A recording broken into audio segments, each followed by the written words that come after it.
Hello and welcome to another investor briefing with auction.com. We're talking about Texas, the Super Tuesday foreclosure sale that happens on the first Tuesday of every month. This edition is for November 6th, 2018. Auction.com has 1,250 properties scheduled for sale on November 6th on the courthouse steps across Texas. As everyone knows, there's 254 counties in Texas, the most of any state in the nation. You guys got the most counties. We have auctions scheduled in 128 of them. That's just over half of the counties in Texas, and it's going to be a big sale. Before I jump in and show you where all these properties are, I wanted to start on the auction.com homepage. We're doing a little bit differently this month. We're going to do it short and quick. We're going to show you where the properties are, get in and get out so you can start doing your research right away. So this is the auction.com homepage. If you don't have an account, please get one. It's absolutely free. There's no data charges, or there's no monthly fees or annual fees to auction.com. Every account is free. The only thing we charge people for are the houses when they make the investment. So obviously we have 30,000 houses on the auction site at any given time. These 1,250 are going to show up on November 6th, and then they're going to disappear, and another 1,000 are going to show up for December. So the marketplace is constantly evolving. There's always new properties on there. When you're logged in, you can see my name's up here, Michael. My name is Michael Jansa, Senior Vice President of auction.com. I've been with the company 12 years now, since the beginning of all these sales, when we started doing them in 2011, the beginning of the company in 2007. And I've seen tens of thousands of properties sell to investors at sales just like these. When you have your free account, you can start tracking those properties. You can track what you're bidding. You can track what you saved. You can have saved searches so that properties in certain zips or cities or counties, they find their way to you. Obviously, your basic account information. And there's also notification settings. So you can get certain alerts and set up your preferences for, we have a thing called the property tracker, which is super cool, where you can track properties by county, and it gets mailed to you every day, so you can keep up to date on what's going to the foreclosure sale. It's a free account. Again, doesn't cost anything. I highly recommend you do that. When you go on the site, you can do simple things, like you can type in stuff like Travis County, and it'll just pop right up there. You can click that, and it'll take you to the properties. I did the same thing here for Texas. I typed in Texas, and it's for the entire state of Texas. You click this, it'll refresh. 1,178 properties. So I said 1,250. There's 1,178 here. Probably need to move this map a little to get them all in there. But auction type, let's see, asset type, we have that selected for foreclosure sales. That filters it down for Texas. You want to look at the county, you can type in the county. I did one for El Paso County here. El Paso, Texas, 35 properties. Those are the properties that are going to be in the foreclosure sale on November 6th. So auction.com is really simple to use. We just changed the search so you can find properties more easily. Like if you found this one property, now you can see what's in the general area. Maybe I'll start looking at these other ones. It made it more simple to find the opportunities that are available in your markets. So I'll get off the soapbox for auction.com. Let's look at where the properties are. We got the heat map up here. This is what we're looking at. Again, 128 counties. It doesn't look like 128, but that is.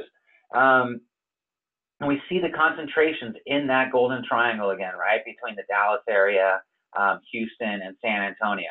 And again, we're seeing big numbers in Dallas County, 92 properties. Tarrant County, 85 properties. Denton County, 38. We got Collin with 20.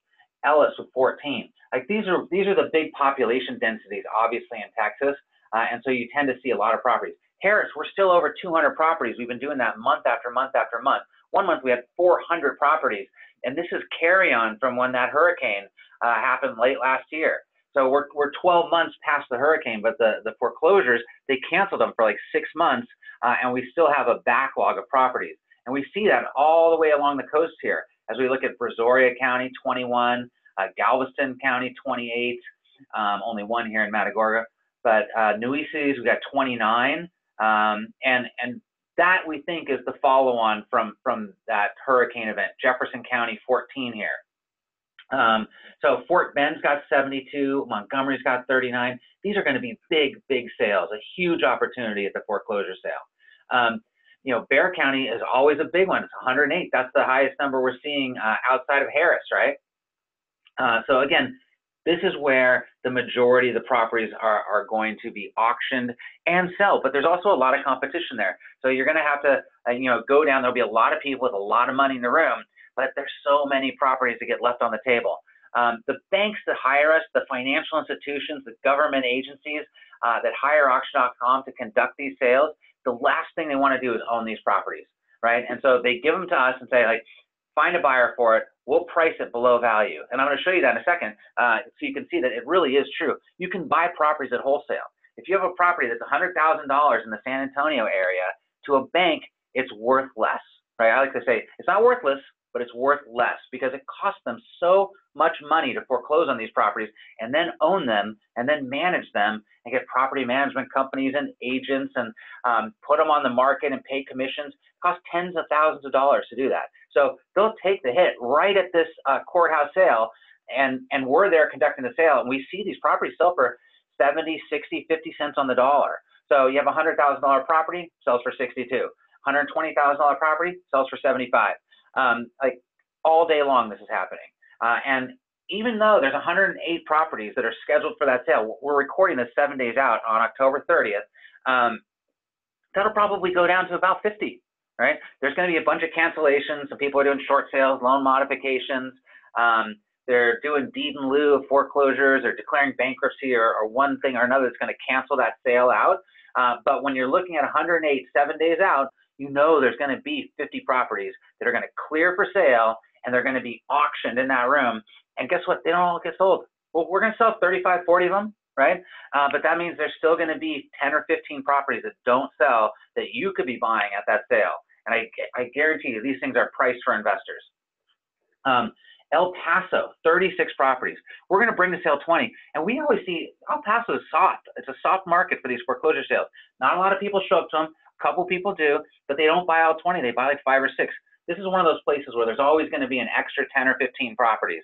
So if you're in the El Paso market or you're interested in entering a new market, it's 1 day a month, November 6th. Fly to El Paso, do some research on Saturday and Sunday, go to the sale on Tuesday with your cashier's checks, and you could buy 5, 10 properties, and you could be in business, with a portfolio there, whether you're going to rehab them all and flip them all, or you're going to, buy them and turn them into a rental portfolio. Like that's a market that's growing, and it's turning into a really great real estate market. But for some reason, we always see that that's one of these counties where we don't see a lot of action. There used to be that in Wichita, Wichita Falls. We used to get 20 or 30 properties cleared for sale and only sell a couple. But that market has heated up. And so now, we see 10 right now. We'll probably bring to sale 5 and sell 3 or 4 of them. El Paso is what Wichita Falls was about a year and a half ago. So, you'll see these individual counties, Valverde, Maverick, Webb is a pretty good one, 12 properties. That'll probably bring 6 or 7 properties to market. Midland, Odessa area, you got 9 and 11 in Ector. Lubbock County is a good one, got 14 properties there. And then all these smaller counties that are going to give you your 1s and 2s, Taylor County, Fisher County, Mitchell County, like Tom Green County's got 8, which is pretty nice. But these 1s turn into 1 or 0. This 8 will turn into, 3 or 4. That 2 will probably bring 1 to sale, and you'll probably be the only investor there to bid on it, getting the best possible price on it. So we're looking at 1,250 properties. This is how it lays out across the state. I want to take you to an Excel sheet, though, so we can look at some other numbers. Check this out. So let's go to Texas. I'm on Georgia there. Texas, this is the sale. I talked about 1s and 2s. Look at all these 1s and 2s that are currently scheduled out of the 1,250. If I'm going to go up here, and let's just look at anything that's 5 or less. If I look at the sum, that's 170 properties. In these smaller markets, these smaller counties, that'll probably turn into, 85 to 95 properties that go to sale, that are cleared for sale, and we end up selling 15 of them. So if you're in one of these smaller markets, or you want to, go and check one of them out on this Super Tuesday, like I recommend going out to some of these because there's really nobody there. And when 1 or 2 properties goes to sale, like it's a fire sale. We see the banks and financial institutions pricing these even lower in market because there's lower demand, and they know that it's going to come back to them and be harder to sell as an REO because these are big banks. They don't know how to sell properties in, B County and Randall County and Potter County. So that's a really truly big opportunity in little numbers because very few of those properties end up selling. But when we go up and we look at the bigger markets, I highlighted the top 25 here. The Houston area, 221, 72 in Fort Bend, 39 in Montgomery. You add in Galveston and Brazoria counties, you add in another 50 properties, a ton of properties. The Dallas-Fort Worth area, 92. You add in Denton County with 38, Collin with 20, and Ellis with 14. Those are big numbers. We'll see what comes to sale. But you're roughly going to see about half of this, be cleared for sale on auction day is my guesstimate. And that's recording this thing 7 days out because the lion's share of that happens the day before and the day of the auction. So on November 5th and 6th. And if we look back to October, we put together some numbers here that are really astounding. Let's clean this up. I talked to you about the banks are going to place a bid on these properties, right? The average across all of Texas is 68% of value. So this is based on the bank's estimate of that property value. They're willing to take 32% on average, but it varies widely from property to property. So we see big numbers of people coming to these auctions and a lot of cash in the room. And this is the kind of wholesale pricing you see, right? Last month, there was 1,435 properties, 480 of them were brought to sale. And you can see that at the very beginning, this wasn't 7 days out, this was like 3 weeks out. And so 7 days out, this was probably at 900 or 950 when we recorded the investor briefing last time. But of those 480 properties that were sold, they're selling at 68 cents on the dollar. So that means you're buying a $100,000 property for 68 grand. And that's on average. That's not the best deals. So there is a lot of opportunity out at these sales. And I really encourage you to go out there. Again, let's go back to auction.com really quickly. Throw that one here. And we'll go back to Texas. There is a big opportunity across this entire state. Again, the majority of it's going to be in this triangle here. But with your free account and a few simple searches, you can get started doing some research and get out on the courthouse steps and check out these sales. And you know what? If you've never been before, don't plan on buying anything. Don't try and put together $140,000 to go buy a house in Dallas. Just go on Tuesday and check it out. It's going to blow your mind. There is so much opportunity. You're going to say to yourself, why haven't I been doing this for the past 10 years? Literally, even now, people say the market's drying up and prices have plateaued. And it's not at these sales. The type of seller, the financial institution, the bank that needs to unload these properties so they don't own them at this point of foreclosure, this is the point where they either own the house or they take some money and get the best recovery they can by having it at this foreclosure sale. I really encourage you guys to get out to the marketplace, check the sale out, pick your county. We have all the information on each individual property page where that county sale is going to be, and we hope to see you out there. Mike Chancellor from auction.com. I want to see you out on those courthouse steps. Happy bidding.